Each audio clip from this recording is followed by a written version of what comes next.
Hey everyone, and welcome to my show. My name is Nick Elston. I'm a leading inspirational speaker, creator of unique mental health engagement strategies, a transformational speaking coach, and founder of Forging People, a community created to empower, inspire, and educate people who truly want to be heard in life and in business. On these shows, I bring you the storytellers, celebrities, speakers, influencers, entrepreneurs, those who have gone from adversity to excitement, who share their stories with vulnerability, transparency, inspiration, and most importantly, completely unfiltered. So without any further ado, sit back, relax, and enjoy today's episode of The Nick Elston Show.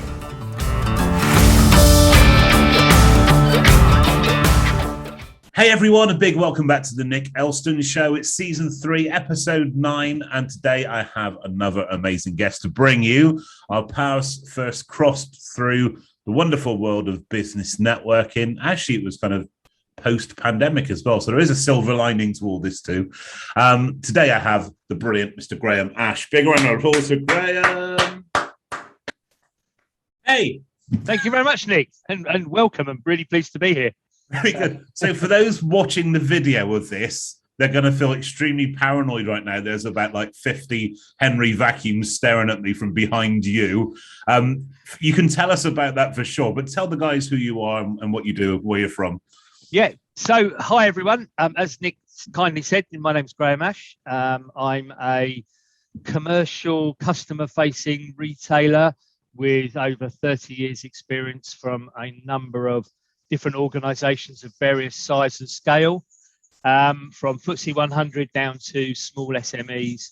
And the eyes are basically there to say, I'm currently working for, as Nick said, for Pneumatic International, who are the manufacturer of Henry vacuum.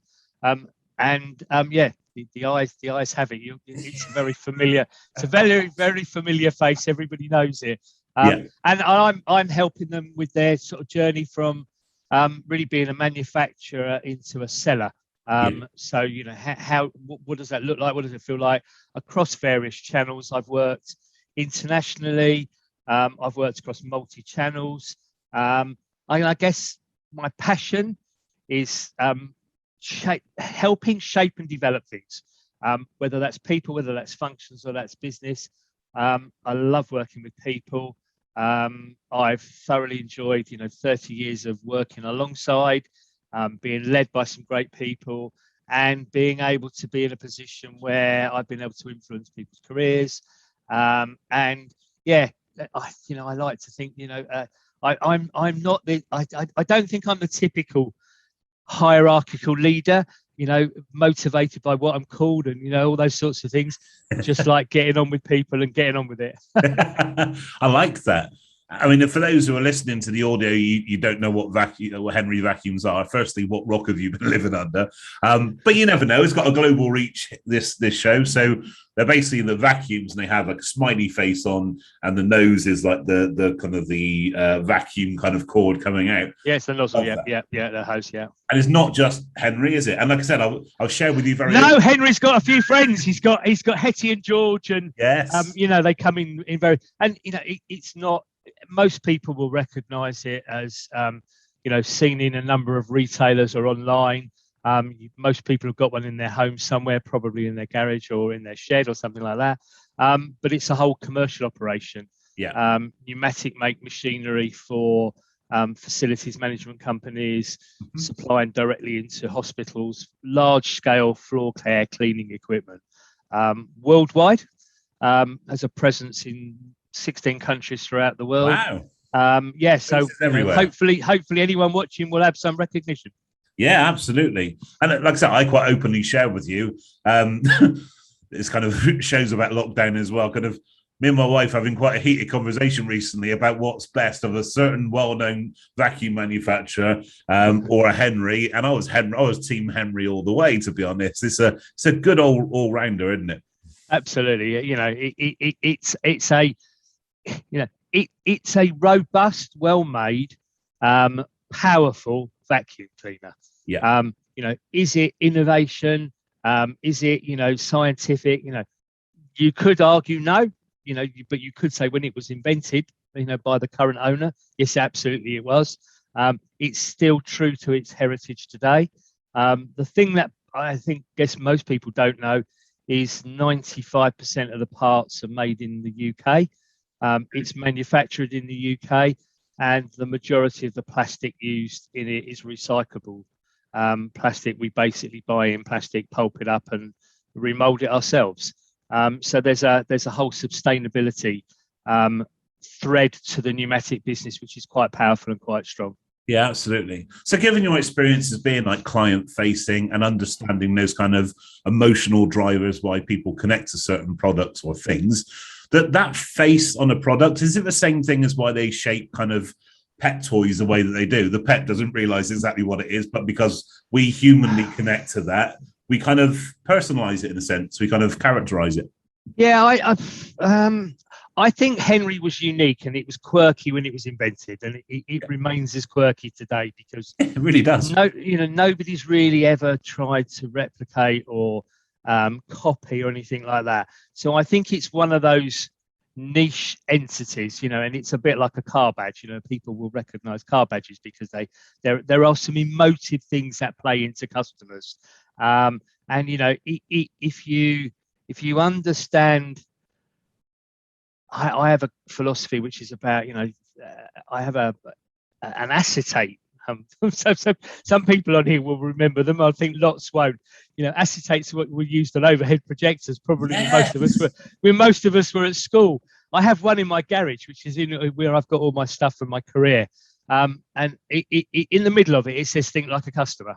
Yeah. And round the outside are a series of questions that help you to really go, do I really understand who this customer is that I'm trying to entice onto my site, into my store, into my brand, there are a series of questions.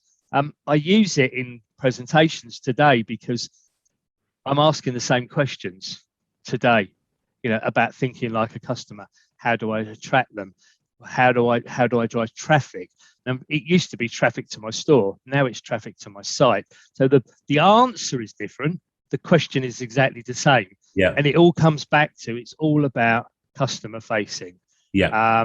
And I think what you've also now got is, the expectations of customers have changed over the years. It used to be about, so when I started my career, it was mostly about, have you got the latest fashion? Then it was, have you got the latest fashion in an environment I like shopping? And now it's, have you got things that suit me and can I have them tomorrow? Yeah. And by the way, I don't want to pay very much for them, and I want free delivery. And they've got to last. But the way you have to act and behave is just different. And I have this thing. Typically I've worked in middle market businesses, and sort of say, so I'm not an innovator. So actually, we don't need to be first. But if good service is next day and it costs $3.99 and that's the going rate, you can't deliver it in 48 hours and charge £5. Yeah. You have to go, what's the market condition and what's the expectation of the customer? And if you are able in your economics and your business model to over deliver, that's great. That gives you that slight USP. Yeah. But what you can't be is worse than anyone else.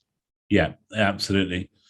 It was interesting, even with looking at that kind of the face of the Henry vacuum, which I'm looking at so many of them right now, that they're even looking up. So actually it's looking at the client, is looking at the customer, not the floor it's vacuuming. It's the, and I think it's those little things that really do gain that connection. But you also hit on something which is really topical at the minute, not just on the show and the guests that I've brought on recently from all different walks of life, is this kind of increase in the on-demand kind of culture, also in terms of even things like attention spans have shortened through lockdown, through easy access to things getting to you, as opposed to kind of going out for them, shopping around, that kind of stuff. And like you said, commercially, that does have an impact as well, doesn't it? Absolutely. And, if we go back 2 years and you go, right, the whole digital world was changing and Omnichannel was really important. And actually, the way real estate and the way your webs were connected together was important. It's so much more critical now because, people didn't go to the estate, they went to the web, and therefore their demands and expectations are different. I think there's an element of product areas and groups where people will start to go back. There are I like to look and feel, I like to touch, I like to see. Yeah. I'm a shopper like everyone else, and if I was buying a TV, I'm generally doing research online. I sort of work out the 2 or 3 that I like. I probably then do some price comparisons. I pretty much know where I'm going to go. Then I'm going to go and look at it, and I'm going to go and look at it and feel it and get some advice and see the picture. And then I'm going to make my purchase decision. So I think you've got that. I think you've got fashion where people still like to go out, and that I think we're seeing lots of people doing a lot more of that. But I think that going out's a little bit more considered now. I think it isn't just that, I got spare, I'm just going to just go down the shops and have a wander around. I think it's a considered, I'm planning to do it in 2 weeks' time, and I'm going to go to the city and I'm going to do X, Y, and Z. I think that's that. And I think there's something else which is about much more local. Yeah. I think people, who weren't able to travel, who then went into that local frame of mind, possibly, have had a different experience. So you've now got local stores with local knowledge, with local produce that's fresher, tastier, things like that.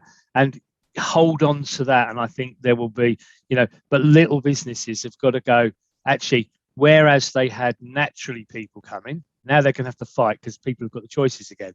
Yeah. So, developing that around how you want to interact and the sorts of experiences you want to have people.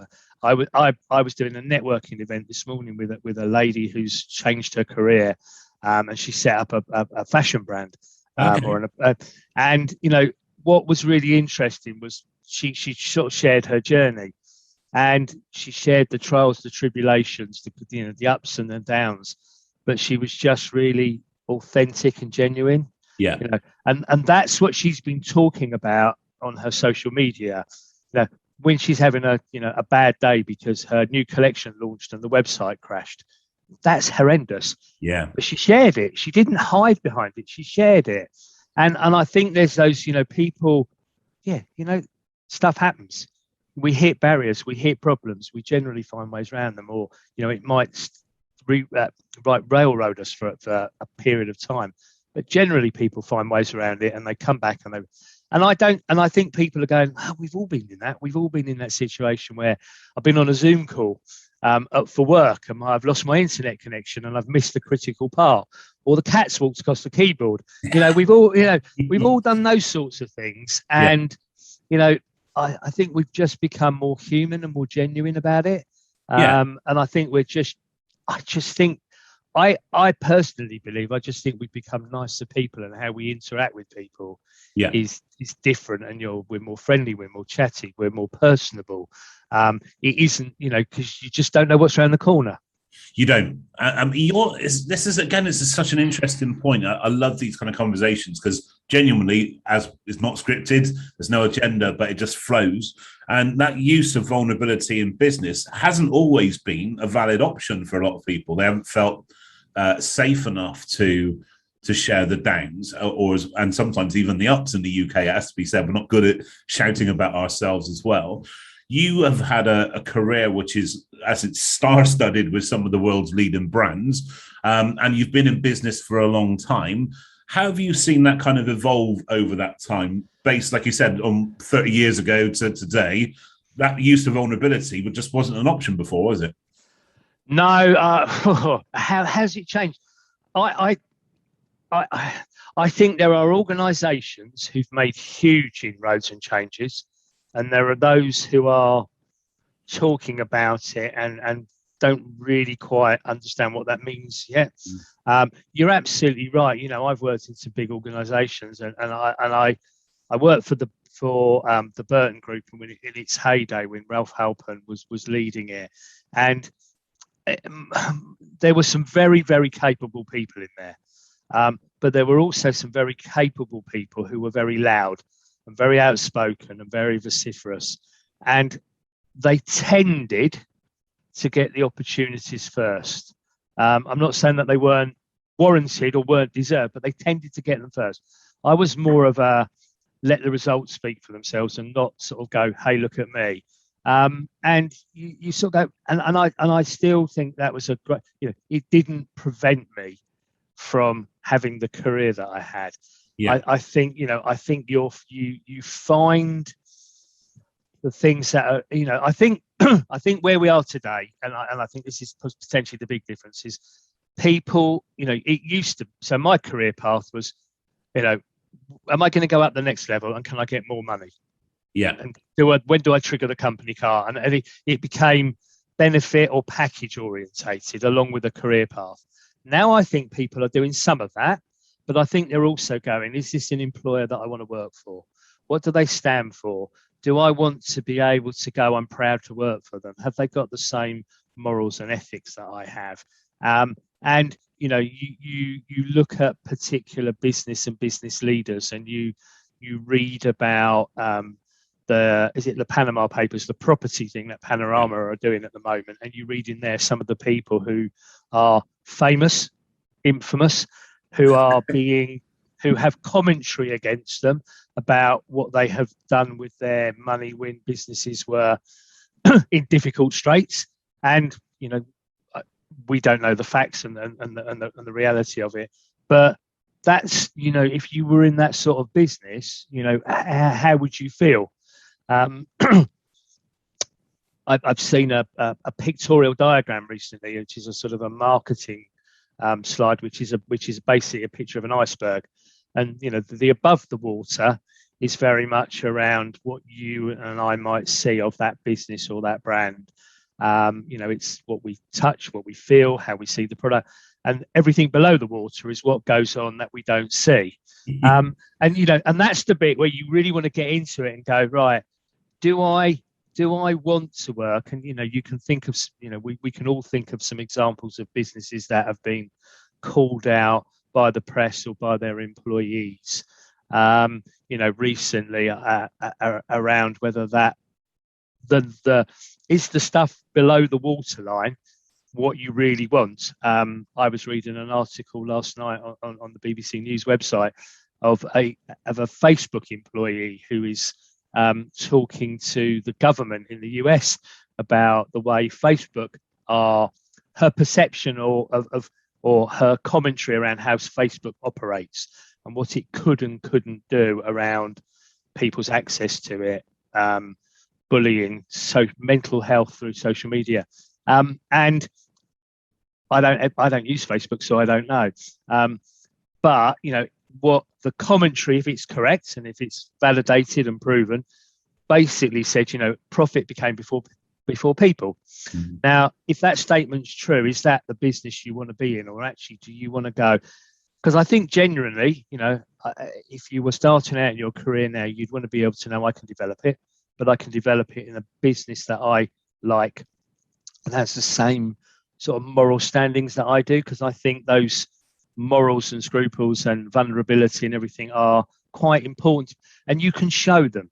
Yeah. And that's probably the biggest thing, which is, having conversations with a manager or an employee about a mental health problem or some challenges that individual faces is actually something that neither side should feel uncomfortable about having, and it should be seen as a supportive and etc. Now, you're probably like 10 years ago, would you have held up and go, I'm struggling? Probably not, because you'd have been put down as a, not good enough, weak, or all of those, or any of those sorts of things. So I think we are, as human beings, we are much more understanding of each other's emotions and feels, and also look for the signs and don't feel uncomfortable about going, oh, you don't look yourself today. Yeah. Is there anything going on? And you and I spoke a year or so ago in COVID when I was sitting there thinking, I'm not enjoying myself, and I just had a chat. And, we didn't know each other that well at that time. And it was like, and I'm sitting there thinking, oh, do I really want to talk to someone I don't know that well? But, actually, I knew that I felt you would respond in the right way. Yeah. And it's just having those people that you go, because and then you go, providing the person listens, because that's really the important thing. Don't prejudge, don't anything. It's all about listening. It's all about thinking about, I may not be able to help that individual who's talking to me and opening up, but the fact they're opening up saying they want some help. So my role then has to be, how do I help? Yeah. How do I find them? How do I guide them? What do I do? And you do that by listening and understanding, not prejudging, not preempting.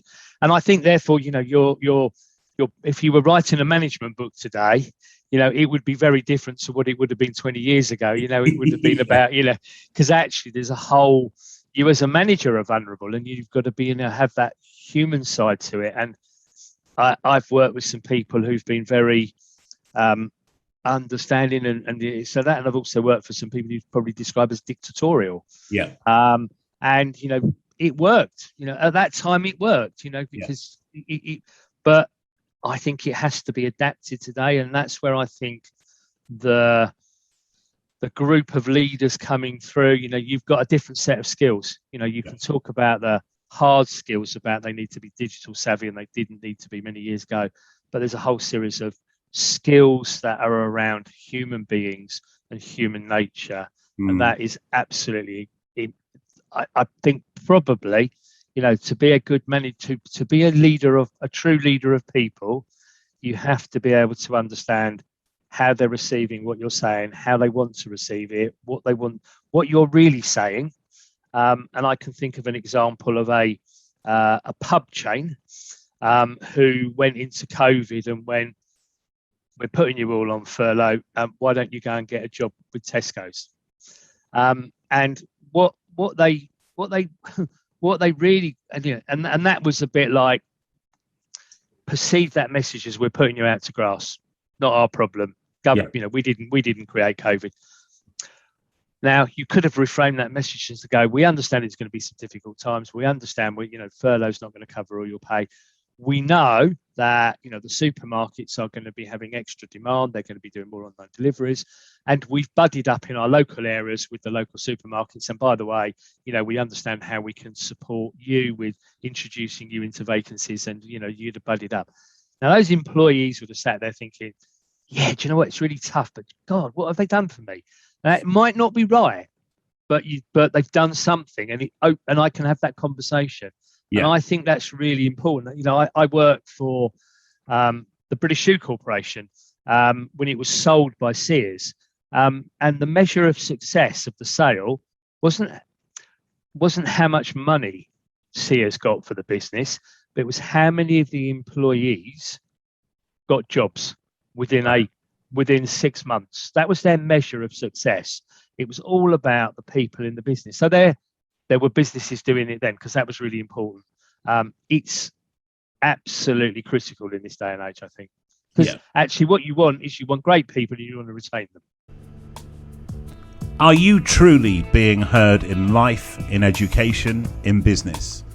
Your ability to deliver any message with clarity, power and emotion will have an ultimately defining impact on your success, personally and professionally.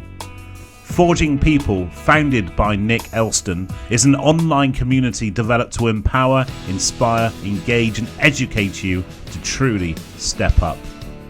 Complete with online courses, early access to in-person coaching and events, free resources and a community of like-minded people, Forging People will help you manage anxiety, boost confidence and give you the tools to speak to any audience, whether it's one person or 1 million people.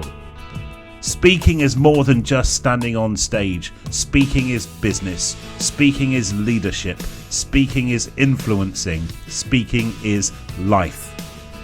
Contact Nick's team today on pa@nickelston.com or visit nickelston.com today to register your interest. This is the sign you've been looking for.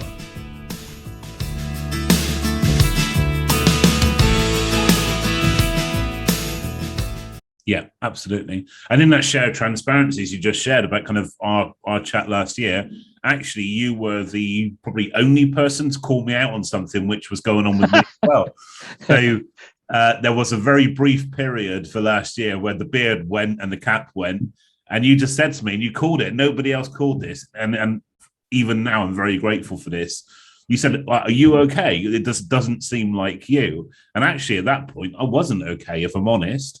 And it was that kind of realization and that leadership, actually, even though we're not working together, that leadership, you can show leadership to anybody. I needed that at that time, and it kind of started that kind of rise back up again. So, yeah, I'm absolutely grateful for you too, buddy. So I'm all good with that. But no, brilliant.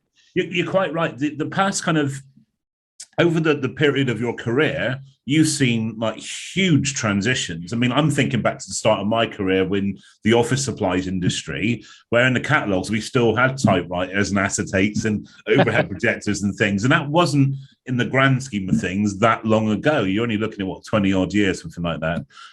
So there's been huge, and now we're expected to be, as you said, digital savvy, and client-facing people such as yourself have had to adapt to all these kind of new technologies and stuff. That mix of sales or client-facing and anxiety and that pressure to perform, that's always a constant pressure in what you and what I used to do, isn't it? Absolutely, yeah. And you have to balance it between pressure and support, because I'm working with someone currently, an engineer out in the field, mature guy. Give him a machine, can strip it apart, build it back, repair it, do it with his eyes shut. If I ask him to then attach the invoice to his Word document and email it back to the office, we start to get in a bit of and you go, but so I need to help him, and I don't need to put him on an Excel Word training course. I need to put him on a real arm round one-to-one tuition, which basically says these are the things you need to worry about. And what actually happened with him is he got completely stressed about it because he thought he was going to go big. We were going to train him into being a sort of PC guru, and we went, no, I just want you to do 5 things. Be able to do this, this, this, and this. Ah, right. Said, forget everything else. It's noise. You're probably never going to touch it. If you then want to go and find out, that's a different story. But just get into the real fundamental, because actually the reason we're doing it is it will give you more time to do the things you really want to be doing, or less time driving around, or less time getting stressed. So you not everyone's at the same level. Not everyone's technically savvy. There are things that I've worked with. We've all done it, I guess, through our sort of looking at Zoom and working with Zoom. I've been with people who went, "Can you share your screen?" And this look of horror comes across their face. How do I do that? And you go, "Oh, have you done it? Have you never done it before? Let me explain what you do. This is how you do it." And they go, right, dead easy. If I can't do, I've learned to do things on PowerPoint that I didn't know how to do. The reason I've learned them is I get my 20-year-old daughter to come and show me. Yeah. I go, she shows me once and I've got it. But the first time round, I go, and I'm not uncomfortable about asking her. And I think the message in there is none of us should feel uncomfortable about asking you. I didn't feel uncomfortable about telling you, why did you shave your beard off? Because for me, the beard and the hat was your personality. Yeah. And all of a sudden, the personality had gone. And then you go, and it's those things, because I work for Tesco's. Tesco's had 7 values when I worked there. I can remember one of them, which is treat people how you'd expect to be treated yourself. Yeah. And I always say there's a reason why I remember that, because I think it's absolutely true. Yeah.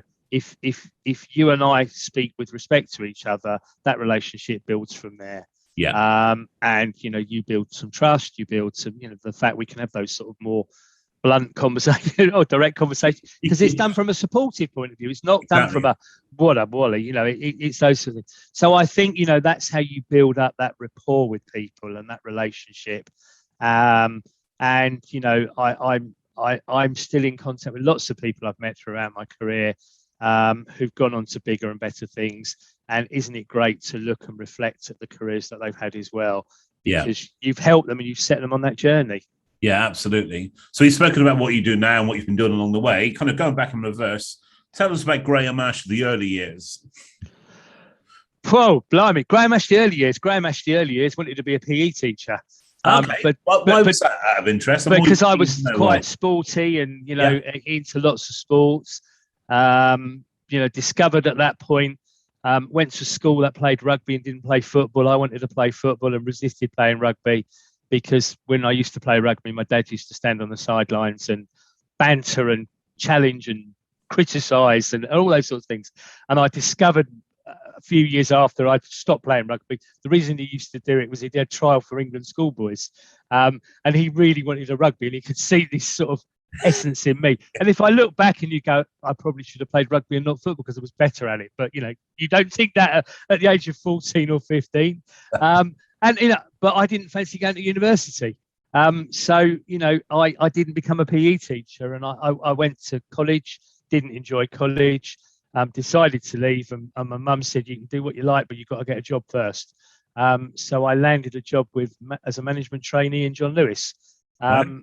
With a day release as was then, and went to college, and the rest they say is history. But the reason it was retail rather than anything else was I'd been a Saturday boy in lots of stores.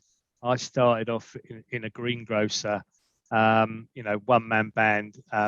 In the days of, there was a till. You put in how much money the customer had to pay and took their money and gave them the change. How you got to how much they had to pay was you had to add it up in your head as you were going along. So you weighed the fruit, you weighed this, you added it up, you kept it going. And I used to go in on a Saturday morning, and the guy used to say, "We're having a bit of a difficult week." He said, "Anyone who's not following you adding it up, can you stick 5p on the because every little helps." And used to sort of build it out that way. So they used to sort of, the mental arithmetic went out the window. But it was great, because it put you in front, 14 years old, tipping up at 8 o'clock in the morning to load up fruit and veg, to do your maths all day long, to talk to people. That's where it all started from, I guess. Client facing as well, isn't it? It's all client. Sorry? It's all client facing. Client facing.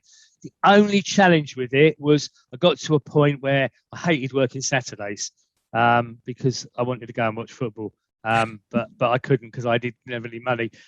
So that was very much the early days, and an informative years growing up in North London. So influenced by things that were going on there, fashion and music and things like that.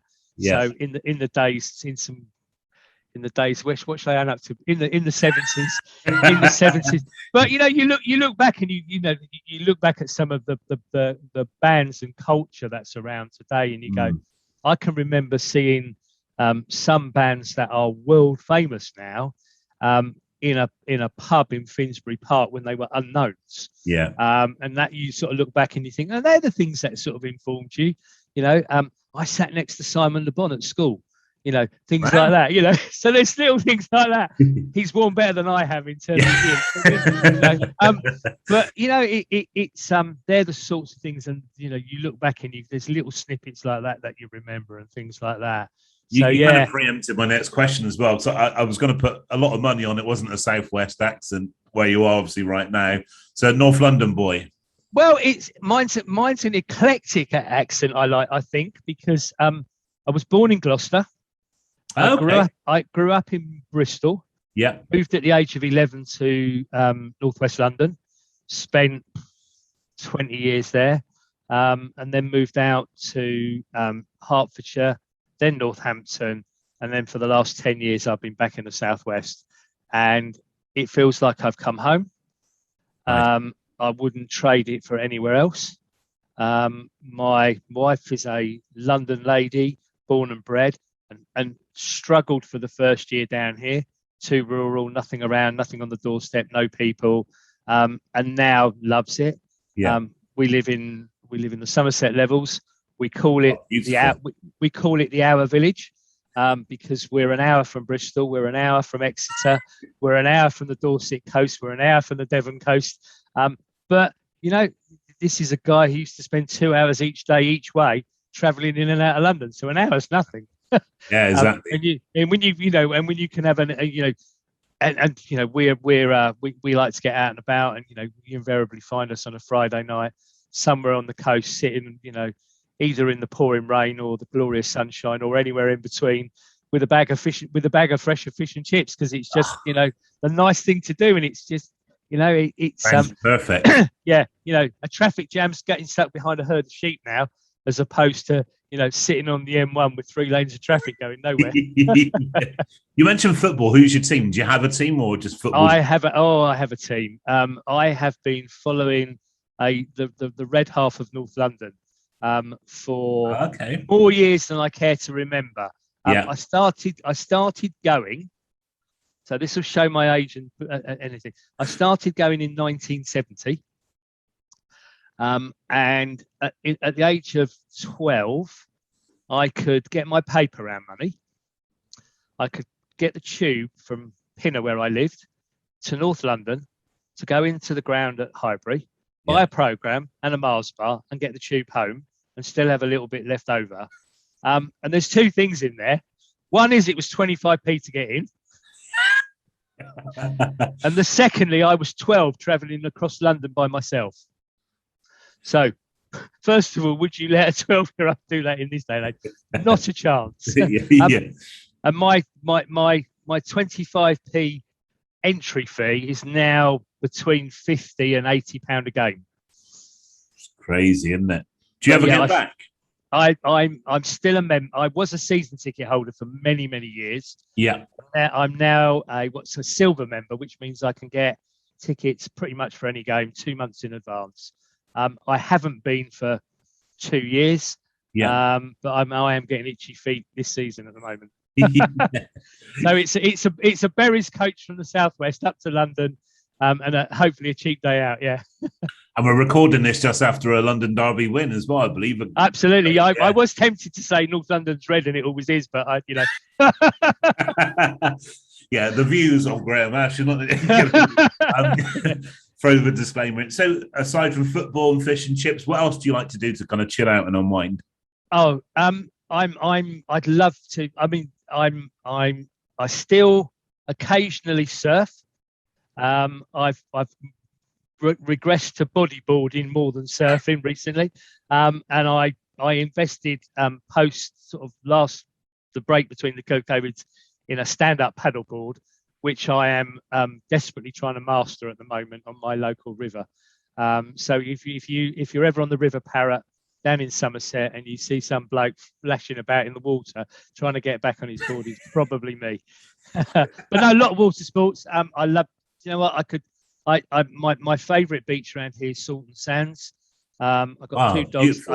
I got 2 dogs that love just walking, and I could spend half a day just walking up and down the beach doing nothing. Yeah, I love it. Yeah, that's just amazing. Chill out time. Really, really cool. And just finally, from a business point of view, if drawn on your experience, both then and now, if you have people going into trying to kind of forge a new career, like you said, it's in a lot more ways, it's quite complicated now because culture is more of a king now, isn't it? In that sense, that what would be your advice or your insights you could share to people setting out at the beginning of a career now in terms of how we can aspire and apply ourselves? I think I think go in with open eyes, because so open eyes because I wanted to be a buyer, because what I perceived was buyers swanning around the world having a wonderful time. I realised I had no taste, no fashion credentials. I couldn't design. I was more numerate, and I went down a merchandising route, and that was a much more appropriate career path for me. I hadn't considered it. Didn't stop me traveling around the world, meeting factories, so I've been fortunate and I've done that. So, you might have a particular career path, but, have open eyes, because, you might find that actually it takes you in a slightly different direction. Yeah. I think be clear about the type of culture you want to work in, and make sure that that's, your employee, the interview's a two-way thing. Yeah. Are you right for the job? Is the job right for you? It's two-way. And, think about not just that job, but the next one and the next one after that. And, is it that employer, or is it going to give you what you want in your future? So this general thing is, businesses talk about 3-5 year plans. You might want to do that at some point in your career as well. Thinking about not just this, but how can you evolve? There are people who don't want to, and that's fine as well. And they think I worked with a lady many years ago who wanted to do the job that she did. She was a working mum. She worked full time. We worked for Tesco's at the time. She lumped all her spare money into their share save scheme. The share save scheme paid out a good premium for her and allowed her and her family to have a luxury holiday every year. That career, that was a job she enjoyed, that paid her well, but the more important thing was that holiday. And that allowed her to do that. So you've got why are you doing it? My wife's been recently working as a practice manager for a doctor's surgery. Okay. The whole COVID and the rules and the way the doctors are working, she just stopped enjoying it. So she left, and she didn't work for 6 months because she didn't know what she wanted to do. She's got a little job in Clark's Village in one of the shops there, and it is a different woman coming home every day because she loves interacting with people. She likes selling. She talks about her figures every day. It doesn't, mean that much to me because they're, in there. But the fact she's coming home and talking about it, enjoying it, she's just found that niche. Yeah. And just understand where those things are. So, it might be the best paid job in the world, but it might not tick any of the other boxes. So therefore, it's not the right one. That is great advice. I love that. Thank you. So the question I ask every guest on the show is about this kind of thing around, as a professional speaker, I have this thing called walk-on music. So it could be you're in the green room, you're backstage, and then you'll hear your walk-on music, your track kick in, and it's a song that motivates you, that lifts you, that gets you at peak state, gets you absolutely pumping. And my track I've shared many times is by the Automatic called Monster. But I want to set that scene for you, Graham Ash. I am now the MC of the O2 Arena. 20,000 people paid their hard-earned money. I'm desperately trying to find it because I did this with my Evo group. So as part of my networking group, we do an introduction, which is who I am and what I do, etc., etc. And I changed it recently to you had to do yourself with music.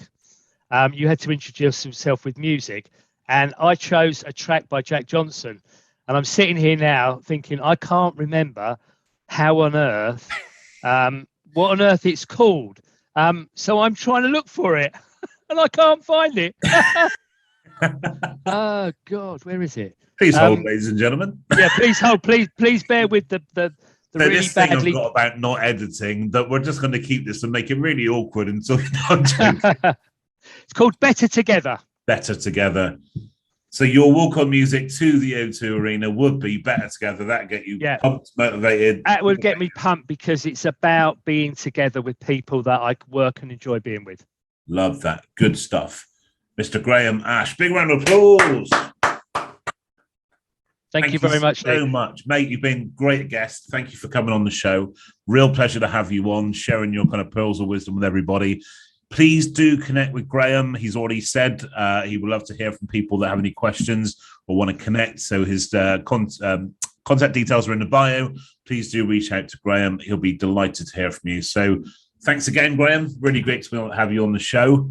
And everybody else, stay tuned for next week. Next week, we have a whole week of back-to-back podcast episodes. So every single day, there will be a brand new episode. So it's going to be a pretty full-on week, but I have lots of amazing people to bring you. So really excited for that one. So stay tuned, stay subscribed, spare us a like and all that jazz. And in the meantime, take care, be well, and stay happy. And I'll see you soon. Cheers, guys. Bye-bye. Bye. Cheers. And that's a wrap. A big thank you for tuning into today's episode. Please do leave us a like and hit subscribe for the fantastic upcoming episodes that I will be bringing to you, featuring more amazing guests. But for now, be well, be happy, be safe, and remember, as I always say, it's what you do next that counts. Until next time on the Nick Elston Show, take care. I'll see you soon. Cheers, guys. Bye-bye.